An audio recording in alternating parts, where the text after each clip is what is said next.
25장 30절부터 봅시다. 30절로 33절까지 봅니다.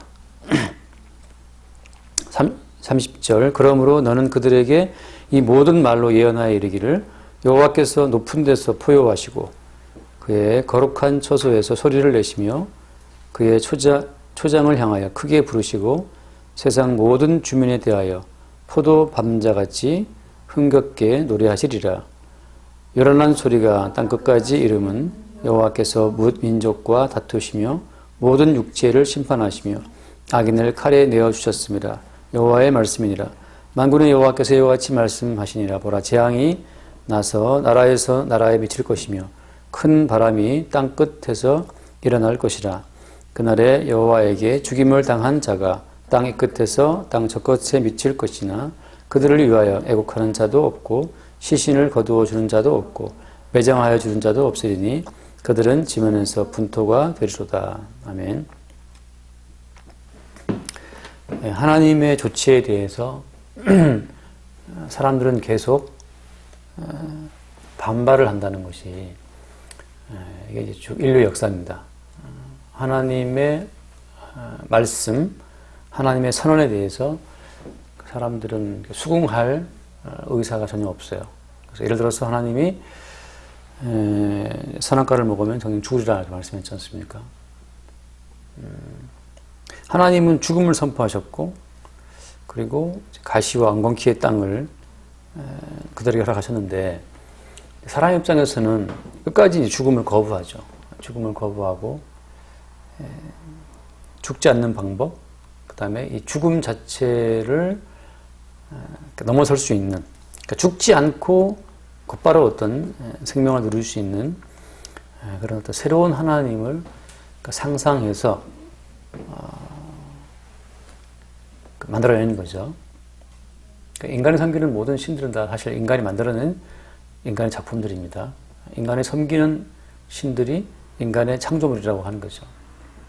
그래서 이 사람들 항상 어떤 자기 자신의 생존을 중심으로 해서 살아남기 위한 어떤 희망에 근거한 하나님을 항상 창조해내죠. 그게 이제 우상인데, 우상. 그래서 희망의 하나님을 만들어내고 살기를 추구하는 인간들에게 하나님은 참 선지자를 보내서 계속해서 말씀하시는 주제가 뭐냐 하면, 계속 말씀하신 주제가 오늘 말씀처럼 모든 육체를 심판하시겠다. 땅 끝에서 저 땅 끝까지 내가 다 죽여버려도 그 죽은 자들을 위해 애곡하거나 애통하거나 심지어 그 시신을 매장해서 장례를 치를 사람도 없다고 하는 거죠. 그렇게 하나님께서 모든 심판을, 그 죽음의 심판이죠. 죽음의 재앙과 심판을 이 땅 가운데 보내시겠다라고 말씀하고 있는 겁니다. 그러니까 하나님이 보내시는 참 선지자 예레미야 입을 통해서 계속해서 죽음을 선포하세요. 인간은 계속해서 살 길을 추구하고 어떤 우리에게 살아갈 수 있는 길을 마련해 주는 그 하나님이 참 하나님이라고 이제 믿는 거죠.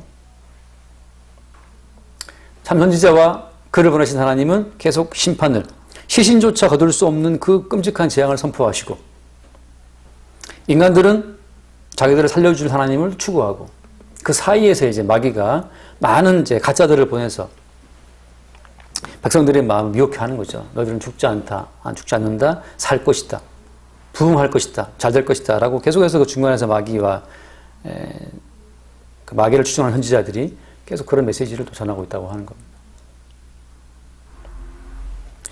여기서 이제 계속해서 이런 갈등이 이어지는 가운데 하나님께서 중간중간 참된 백성들 같은 경우에, 참된 선지자 백성들 같은 경우는 계속해서 하나님께서 그들을 만나주시는데, 하나님이 일단 참 선지자를 만나주셔서 말씀을 주실 때에는 먼저 그 선지자에게 먼저 죽음을 선포하신다는 것이 참 중요한 겁니다. 선지자는 살아있는 상태에서, 선지자는 잘 살고 잘 먹고 잘 누리는 가운데에서 백성들에게 죽음을 선포하는 것이 아니고, 선지자에게 먼저 하나님이 저주와 죽음의 심판을 먼저 맛보게 하신다고 하는 거죠.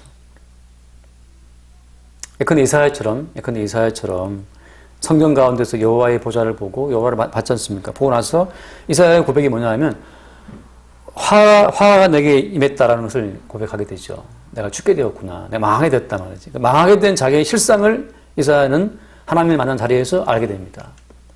달리 무슨 희망을 품고 살려주시오라고 요청할 수 없는, 화를 받고 저주를 받아서 내가 망하게 됐다라고 하는 그 망하게 된 자기의 실상을 선지자가 먼저 본다고 하는 거죠.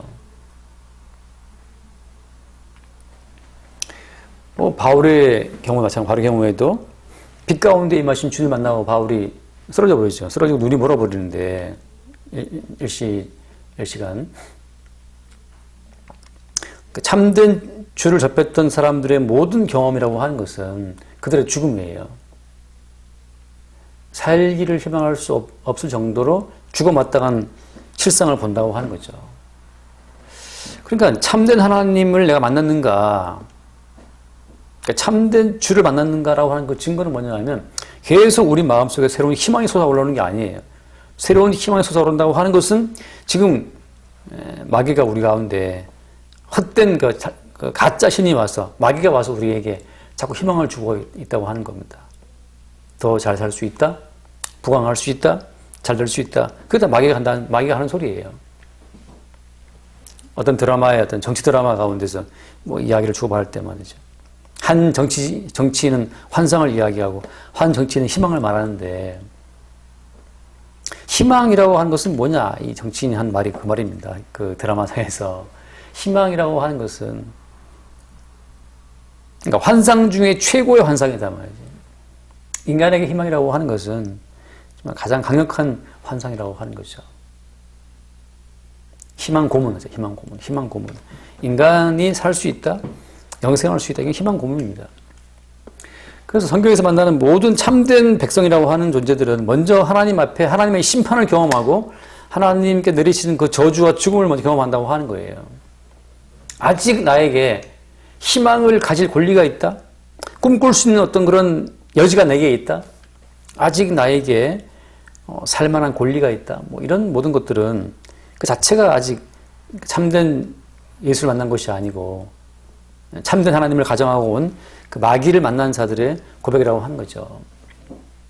그 마지막에 우리가 보면 누가복음 말씀 나오지 않습니까? 강도 2명이 못 박혀 있었을 때 그 한쪽 강도가 한 말이 뭐예요? 다른 편 강도가 말하지 않습니까? 너와 우리를 구원하라.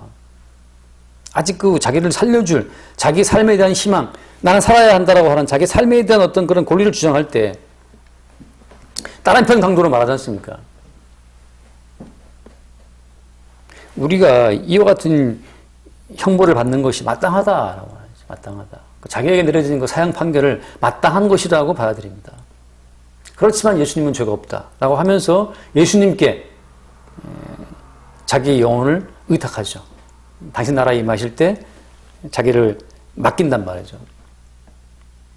자기 자신의 죽어 마땅함, 더 이상 그러니까 예수를 만난 자리에서 자기의 생존을 더 위해서 뭔가를 이렇게 빌고 구하는 그 자체가 그게 아직 지금 가짜 메시아를 만났다라고 하는 그냥 증거일 뿐이라고 하는 거죠. 그래서 오늘 또 예레미야 선지자는 혹독한 또 심판을 말합니다. 오늘 그 30절에 또 말하지 않습니까? 여호와께서 높은 데서 포효하시고 초장을 향하여 크게 부르시고 세상 모든 주민에 대하여 포도밤자같이 흥겹게 노래할 것이다. 하나님은 세상 모든 주민에 대해서 그들을 심판하시면서 하나님이 기뻐하신다는 거예요. 하나님의 공의라고 하는 것은 더러운 것들을 치워버릴 때 기쁘지 않았습니까? 우리가 집에서 뭐 화장실에 뭐 변기 뭐 세면대 막 닦을 때 그 물때가 지울 때 쾌감을 느끼는 것처럼 기쁜 것처럼 하나님께서는 하나님의 거룩하신 그 어떤 공의로운 가운데에서 죄인들을 다 쓸어버리는 그 자체가 우리 하나님께는 흥겹게 노래하신다고 하는 그런 표현이 딱 맞다고 하는 거죠. 모든 육체를 심판하시며 악인을 칼에 내어주셨습니다. 여호와의 말씀입니다. 계속해서 살기를 바라고 행복을 바라고 복지를 바라는 그 사람들 향해서 선지자는 지금 끝없는 어떤 하나님의 진노와 하나님의 심판을 선언한다고 하는 거죠. 이 반복이에요. 희망과 소망은 차이가 굳이 있다면 어디 차이 있는 겁니까? 희망이라는 것은 나의 살아있음에 근거를 두고 더욱더 나의 살아있음을 연장, 나의 살아있음을 풍성하게 하자는 게 이게 희망이고, 소망은 뭐예요? 소망은 성경에서 말하는 믿음, 소망, 사랑 중에 제일은 사랑인데 소망은 뭡니까? 소망이라고 하는 것은 먼저 우리에게 죽음을 실시해요. 죽음 이후에 있는 그 생명, 죽음을 거친 이후에 주어지는 생명이 소망이죠. 십자가에서 예수와 함께 죽고 나서 그 예수와 함께 죽은 자에게 주어지는 예수의 생명, 그것을 성도는 소망한다고 하는 거예요. 지금 낮은 몸, 누추한 몸, 나의 이 누추한 생존, 이 누추한 생존을 더 이어보기 위해서, 흔히 말하면 구차한 인생을 더 연명하는 것, 그 연명하는 것을, 그것을 성경에서 말하는 희망이라고 하지 않는다고 하는 거죠. 성경에서 말하는 소망이라고 하는 것은 먼저 예수와 함께 십자가에 죽는 죽음, 하나님이 내리신 공의로운 심판에 예수와 함께 합류가 되어서 죽고 예수와 함께 살아나는 것, 그러니까 예수와 함께 살아나서 예수님에 의해서 통치를 받는 새로운 삶에 대한 그 바람이, 그게 소망이죠. 그래서 참 하나님과 선지자는 끝없이 이스라엘 가운데 죽음의 심판을 선언한다고 하는 거죠. 그러니까 아까 말한 강도가 고백한 것처럼 이러한 형벌을 받는 것이 우리에게는 마땅하다. 지금 우리가 받는 삶, 우리 삶에 불만이 많은 것은 뭔가 지금 내가 더 나을 수 있는데 지금 내가 괴로운 것은 나 자신에게 이게 합당치 않다라는 생각을 해서 그런 거잖아요. 인간이 왜 희망을 품습니까? 현재가 불만스러운 거잖아요. 현재가 불만스러워서 새로운 희망을 품고 기도하고 그러는데 하나님 입장에서는 지금 현재 네 자리는 사실은 더 심각한 어떤 패망에 들어가도 마땅하다고 하는 것으로 하나님께서는 선지자를 통해서 말씀한다고 하는 겁니다. 더 이상의 바람 자체가 하나님 보시기에는 다 죄가 돼요. 지금 이 순간 더 큰 심판을 받아 죽어도 마땅하다는 거죠. 코로나에 걸려서 죽어도, 혹은 더 가난한 나라에 태어나서 하나님이 내리신 죽음의 심판은 계속해서 지금 시행 중에 있어요. 시행 중에 있는데, 그래서 마귀는 계속해서 정말 뭐라고 이렇게 환상을 넣냐 하면, 너는 천부 인권이고, 살만한 권리가 있고, 행복을 추구할 권리, 계속 그렇게 우리 인간 속에 환상과 희망을 자꾸 마귀가 속삭이고 있는 겁니다. 결단권은 죽지 않을 것이다. 사단권은 모두 안 죽어. 하나님 말씀하시면 정령 죽으리라. 그리고 지금 하나님 계속 죽음을 지금도 지금 시행 중에 있는 겁니다. 계속 끝없이. 모든 육체를 심판하겠다라고 말씀하시면서 말이죠. 죽어도 심지어 시신을 거둘 수 없다라고 말씀하시면서 끝없이 심판을 말하는 거죠. 이 모든 심판이 다 모아지게 되면 예수 그리스도의 십자가의 심판으로 다 그 모든 십자가 모아진다고 하는 겁니다. 하나님은 지금 예수님의 십자가의 죽음 앞에 모든 인류를 쓸어 넣으려고 하시는 거예요. 자기 백성들을. 살길 바라는 자들을 끌어와서 모아와서 예수의 십자가 주변에 합류를 시켜서 예수와 함께 죽는 그 코스로 하나님께서 자기 백성을 인도한다고 하는 겁니다. 여호와는 나의 목자시니 속함이 없다는 말씀처럼 여호와는 목자라는 말은 무슨 말이에요? 여호와께서 목자신데 어디로 우리를 양떼를 인도하는 겁니까? 어디로 양떼를 인도하는 거예요? 거기는 십자가에서 예수와 함께 죽는 그 자리로 우리를 양들을 인도하신다고 하는 거죠. 그 자리가 예수와 함께 십자가에 죽는 그 자리가 참 생명의 자리고 죽음을 이기는 부활의 자리이기 때문에 그렇습니다. 그래서 하나님께서 날마다 우리에게 다가오셔서 살고자 하는 우리의 의지 자체를 꺾으심으로 말미암아서 그 죽음 이후에 주어질 새로운 생명에 대한 소망을 품게 하는 거죠. 동일한 코스에서 죽음 이후에 주어진 그 예수의 생명에 근거해서 다시금 우리의 생명을 보도록 한다는 거죠. 소급해서, 역으로. 그래서 바울은 말하죠. 사도 바울은 말하기를 우리가 예수와 함께 이미 죽었다. 예수와 함께 이미 죽었는데 지금 내가 살아있지 않습니까? 지금 내가 살아있는 것은 나로 사는 것이 아니고 나를 대신 죽으신 그리스도 예수로 산다라고 말을 하죠. 그런 점에서 모든 성도는 예수와 함께 죽고 이제 지금 살아있는 것은 예수로 살아있다고 하는 거예요. 이게 예수님의 십자가 죽으심과 생명에 참여한 자들의 어떤 신비로운 삶의 원리가 되는 거죠. 지금 내가 살아있는 것은 내가 사는 것이 아니고 나를 대신하여 죽었다가 사신 그리스도를 믿는 믿음으로 산다고 하는 것이죠. 우리의 삶은 우리가 힘써서 만들어가는 삶이 아니라 예수께서 우리 안에서 우리를 살게 하시는 그 새로운 생명을 매일 부으신다고 하는 거죠. 무엇을 위해서? 우리를 대신해 죽었다가 사신 예수님을 증거할 목적으로 우리 인생을 인도해 간다고 하는 거예요. 그래서 인간의 힘과 의지로 인생을 살아가는 자들로부터 예수께서 미움받으시고 예수님 십자가에 죽으신 거죠. 동일하게 예수와 함께 그 자기 의지와 힘으로 인생을 살아가는 자들로부터 미움받아서 예수와 함께 미움받는 그 어떤 그 코스로 이렇게 이끌림 받는 자들이 주의 백성이라고 하는 겁니다. 세상에서 너희가 미움을 받으면 너희보다 먼저 나를 미워한 줄 알라 하신 말씀처럼 계속해서 인간의 살고자 하는 의지에다가 찬물을 끼얹고 인간의 마땅한 저주의 심판을 자체를 증거하기 때문에 선지자처럼 이렇게 왕따를 당하는 거죠. 선지자는 포로로 끌려가라. 그 죽음 이후에 생명이 있다고 말씀하기 때문에 일단 살고자 하는 우리 육체의 본능이 선지자의 말을 밀게 되어 있어요. 우리 모두가 마찬가지죠. 살고자 하는 우리의 의지가 죽음을 선포하는 십자가의 메시지를 밀게 되어 있죠. 그런 가운데서 이제 예수님 때문에 그 십자가의 복음 때문에 미움받는 그룹들이 모이게 되면 그게 이제 새로운 지체가 되는 겁니다. 새로운 몸이 되는 거고. 끝으로 말씀 정리하면 그렇습니다.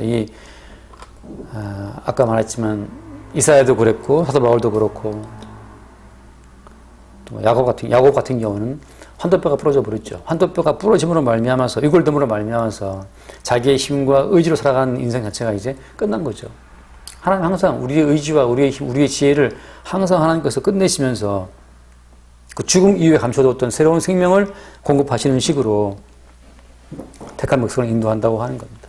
날마다 보편적인 심판은 우리에게 밀려오고 그 가운데 그 마땅한 심판으로 그걸 수용하는 자들에게 주님이 준비하신 새로운 생명이 공급되는 그 십자가의 코스가 성도가 걸어가는 길이라고 하는 거죠.